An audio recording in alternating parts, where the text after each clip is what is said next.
You're about to lose something precious. It's not your job, your money, or even your success. It's something far more valuable. Your relationships.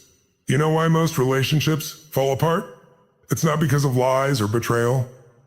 It's because people ignore the simple truth. They don't know how to truly listen. By the end of this video, your mindset about relationships will shift forever. The way you approach those you care about, it'll never be the same. I need you to listen to me very carefully right now because what I'm about to say could change everything for you. The difference between success and failure in any relationship, whether it's your partner, your family, or your business, comes down to one thing: listening. I'm not talking about hearing. Hearing is passive. You hear the noise around you, but it doesn't register. Listening, on the other hand, is active. It's intentional. It's powerful. And it's the difference between understanding and misunderstanding, between building trust and breaking it, between winning and losing. Too many of us are hearing but not really listening. We're too busy thinking about what we want to say next. Too busy thinking about how we can respond. Too busy worrying about our own agenda that we forget the most important thing we can do. Give the other person our full attention and respect.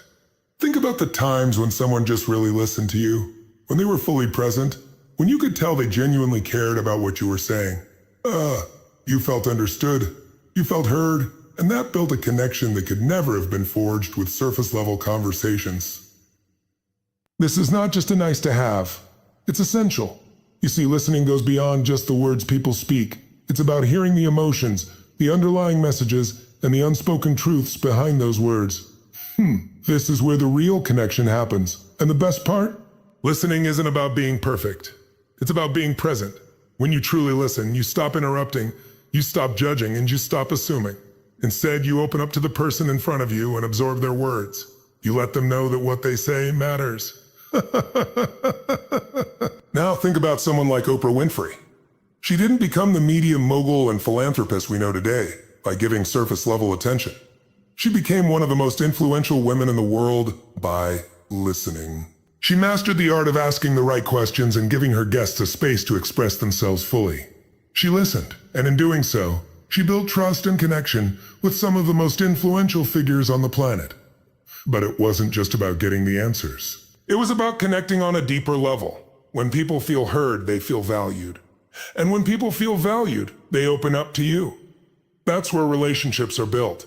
Psychologically, when you don't listen, you create barriers.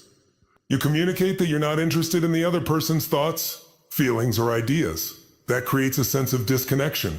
People feel that. They feel when you're distracted. They feel when you're not fully engaged. And when you stop listening, you stop learning. You stop growing. You start missing out on critical information. Not just about the person in front of you, but about yourself as well. The key to growth, both personally and professionally, lies in the conversations we have. Those conversations thrive when we listen, when we engage, when we open ourselves to others. There's power in silence too. The next time someone speaks to you, try this. Pause for just a second before responding. Let the words sink in. Reflect on what was sank in. Reflect on what was said and then respond. You'd be amazed at how much more meaningful your conversations become when you take the time to digest. To really listen instead of rushing to respond. I'll tell you a personal story.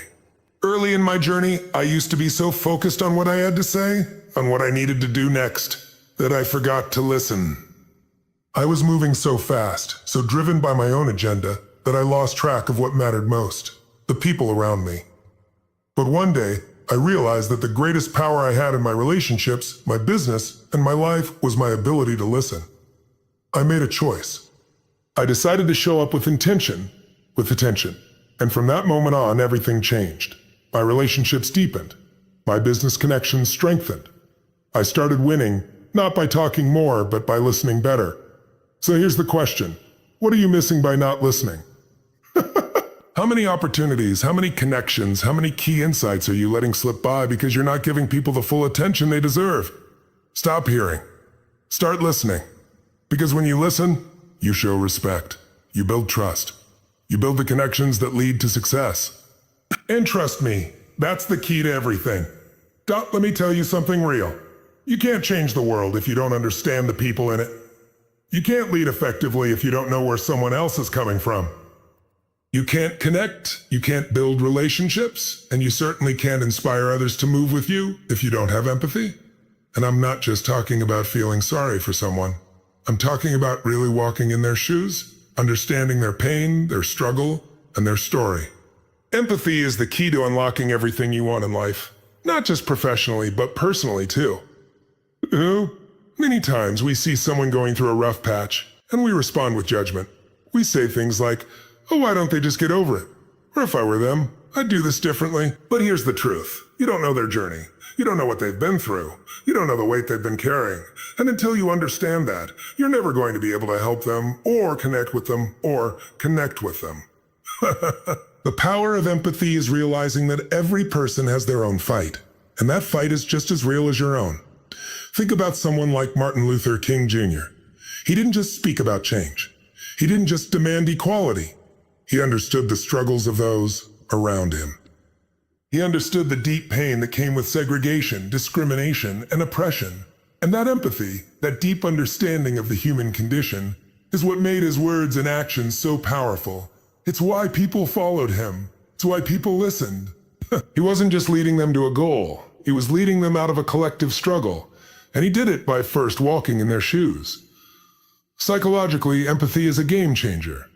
When you truly understand someone else's feelings and perspective, you create a bond. Whoa, you make them feel seen, heard, and valued. And when people feel valued, they're more likely to trust you. They're more likely to open up to you. They're more likely to work with you. But if you dismiss their feelings, if you dismiss their pain, if you're not willing to listen to their struggles, you push them away. Empathy isn't just about being kind. It's about deeply connecting with the experiences of others, even when you don't share those experiences yourself. Let me give you a personal example. Early in my career, I was all about me. I was focused on my success, my goals, and my ambition. I wasn't concerned with how others were feeling. I didn't care about their struggles. But it wasn't until I started connecting with people, really hearing their stories and understanding what they were going through, that my impact grew. I started seeing people not as obstacles, not as competitors, but as human beings with their own hopes, fears, and dreams. And when I started seeing them through that lens, when I started practicing true empathy, I started building relationships that made me stronger, not weaker. Think about someone like Bill Gates.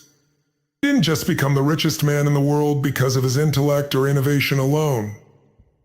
He became successful because he understood people. He understood the importance of collaboration. He built his empire by seeing the value in those around him, by recognizing the struggles and challenges they faced, and by working with them to solve problems. He didn't build Microsoft in isolation. He built it with empathy, with a focus on how to make people's lives better through technology. That focus is what set him apart. Now I want you to think about the people in your life. Are you really listening to them? Are you really trying to understand what they're going through? Or are you too busy focusing on your own agenda? Next time someone shares something with you, don't just hear the words. Listen to the emotions behind them. Don't just think about how you can respond. Think about how you can help, how you can connect, how you can be there for them. When you lead with empathy, when you walk in their shoes, you create a bridge, a connection that allows you to move forward together. Empathy isn't optional. It's essential. Without it, you're not connecting with people. You're not leading them. You're not growing. But when you choose to understand, to listen, to feel with others, that's when real change happens. That's when you can make an impact. So stop looking at the world through the lens of your own struggles and start seeing it through the lens of empathy. Because when you truly understand people, you empower them, you lift them up, and you'll see that their success becomes your success. The power of empathy isn't just in what you do, it's in how you make others feel. You want to know what destroys relationships faster than anything else? Unspoken expectations, those silent, uncommunicated hopes and desires you have for the people around you. The things you think they should just know, without you having to say a word. And let me tell you something, that is the quickest way to frustration, resentment, and misunderstanding. See, unspoken expectations are like landmines waiting to go off. And when they do, tear everything apart. Here's the problem. When you don't communicate your needs, when you don't speak up about what you expect, You're setting yourself up for disappointment, giving the other person no chance to meet those expectations because they don't even know they exist. And you're setting yourself up for failure because you're expecting something without giving the other person the tools to succeed. Speaking in silence, and that silence breeds miscommunication. I want you to think about a time when you were in a relationship, or maybe even at work, and you were upset because someone didn't do something you expected them to do. How often did you find yourself thinking, how could they not know that? They should have known that I needed them to do this, or they should have known that this was important to me. But here's the truth. They didn't, because you didn't communicate it. Expectations are your responsibility. Your responsibility. If you don't speak up, you can't blame someone else for not fulfilling an expectation they never knew about. This is not just personal. This is business. How many times do people feel underappreciated or taken for granted at work because their boss or team didn't communicate clearly? Same applies to friendships, partnerships, or even family relationships. If you don't speak up and set clear expectations, you're not just setting the other person up for failure. You're setting yourself up for resentment. And that resentment can build until it's too late to fix things. It will rot the foundation of that relationship and make it harder for you to move forward. Let me share a story with you. Early in my career, I worked on several projects where I had high expectations for my team. I thought they should know what I wanted, how I wanted it done, and when it needed to be finished. I didn't communicate those expectations clearly, and guess what happened? The results were far below what I hoped for. Instead of stepping up and saying, hey, this is what I need from you, I allowed my frustration to fester. And what happened? It created distance, and it created problems. I was angry at them for not doing what I thought they should have known. But in reality, the problem was mine. I didn't communicate what I needed. Once I started speaking up, once I started being clear about my expectations, everything shifted. People started to respond. My team started performing better, and I became a better leader. Psychologically, unspoken expectations are dangerous because they're built on assumptions. You assume that someone knows what you need. You assume that people will understand your unspoken cues.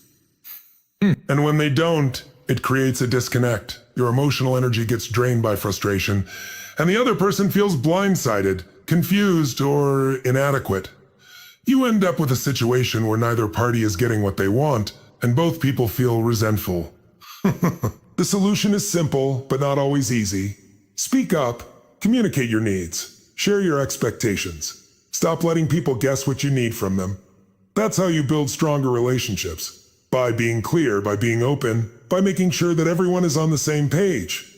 Don't wait for the other person to read your mind. Don't sit in silence, hoping they'll figure it out. Tell them you have to speak up.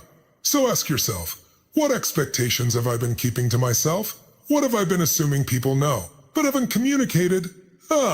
It's time to stop playing the guessing game. It's time to speak up, take responsibility for your needs, and build stronger, healthier relationships because of it. Speak up before resentment builds. Speak up before the landmines go off. Your relationships, your success, and your peace of mind depend on it. Don't let unspoken expectations destroy what you've worked so hard to build. Let me tell you something real right now. Comparison is a killer. It destroys everything. You might not see it, but every time you compare your relationship to someone else's, every time you think someone else has it better, you're poisoning what you've got. And it's subtle. It creeps in slowly like a slow burn, until one day you look up, and your connection with your partner, your friends, or your family is unrecognizable. You've been caught up in a game you never agreed to play, and it's tearing you apart from the inside out. The truth is, your relationship is not a contest.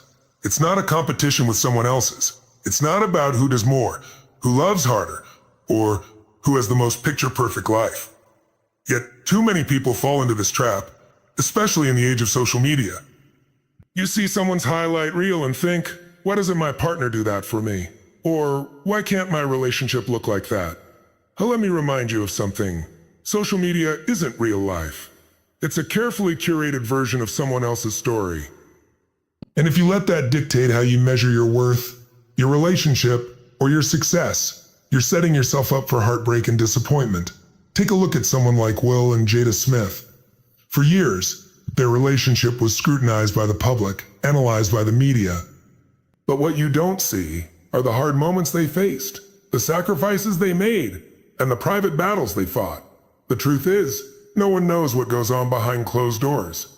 No one knows the struggles, the conversations, the healing that takes place when no one's watching. But what happens when we start comparing? We take everything personal. We start believing that their love story should be our love story. We think we should always be happy, always be romantic, and always be perfect. But that's not real. That's not real. That's the image that comparison builds, and it's damaging. Psychologically, when you start comparing, you create a narrative in your head that makes you feel less than. You're no longer focusing on what's good in your life. You're focused on what's better in someone else's. And that's when self-doubt creeps in. Am I doing enough? Am I enough? Am I enough?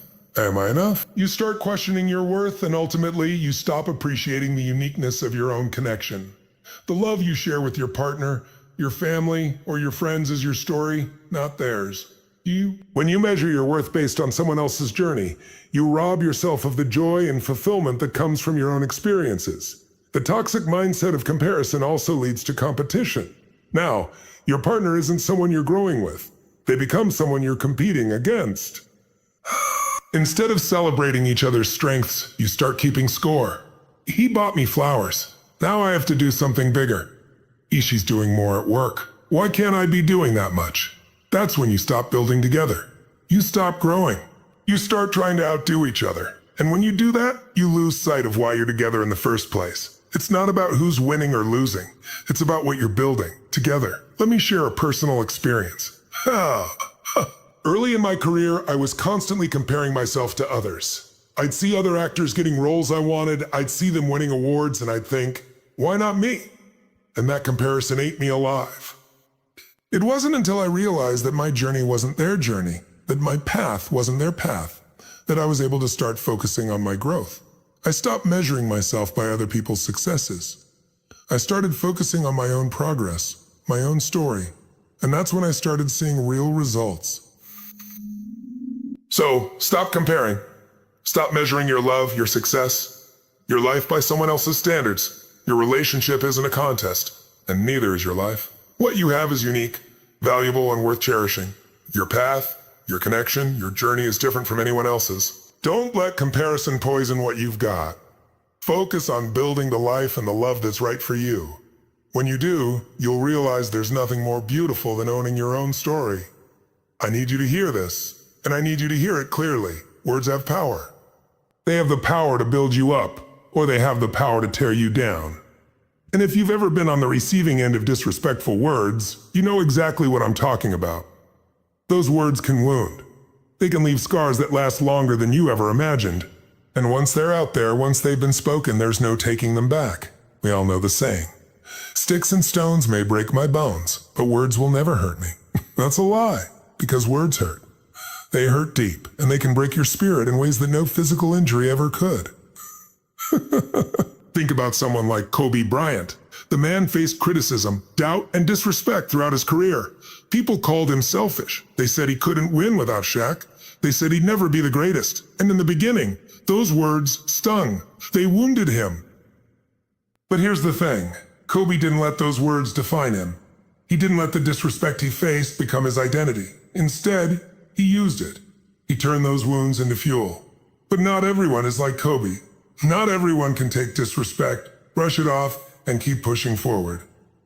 For many, words are not just hurtful. They can be soul-crushing. Psychologically, disrespect is dangerous because it undermines your self-worth. Words that put you down, that criticize your character, or that belittle your worth don't just affect your confidence in the moment. They can linger in your mind, echoing over and over again, until you start believing them. You start questioning yourself. Am I really good enough? Am I really worthy of love, respect, success? And once that seed of doubt is planted, it grows. It grows into fear, into